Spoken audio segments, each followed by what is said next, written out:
Hi, my name's Alex, and the artwork that I'll be analyzing for you today is The Green Line by Henri Matisse.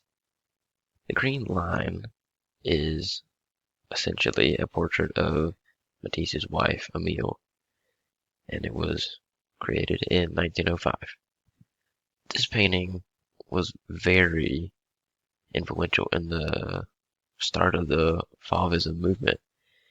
The Fauvism movement was a artistic movement that originated in France. It really only lasted about 10 years from around 1904 to 1914. It was not a long-lived movement, but it was extremely influential.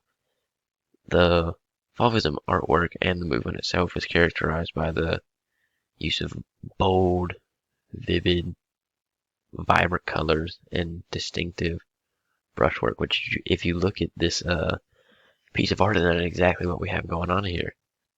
Matisse's style in painting lended itself well to the Fauvism movement, and that's why he became one of the main voices of it. But getting back to the artwork at hand, you can see how on one side, on the left side of her face, she has a very humanistic feel with skin tones, and then on the right side, it's very pale and almost as if she's ill.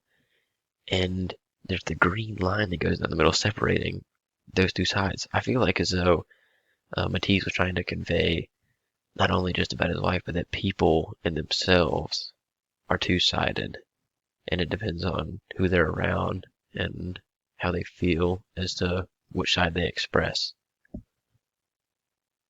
And building off of expressing things, one thing that Matisse did really well here in this piece was that he really made the focal point the portrait. And obviously it is a self-portrait, so that is the main focus. But if you look, you notice that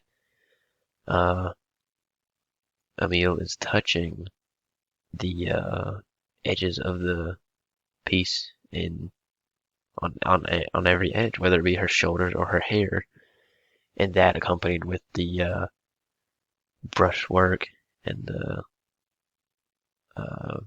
vibrant, contrasting colors in the background, as opposed to the somewhat mundane, humanistic colors that is painted on Emile. It really emphasizes that she's the focal point, which is another big thing about the Fauvism movement. It was a ton of portraits came out of this movement, and they're all oddly humanistic, but also imaginative in their own way.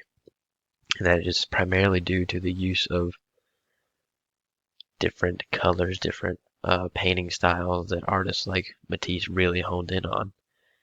And this is just a great example of that.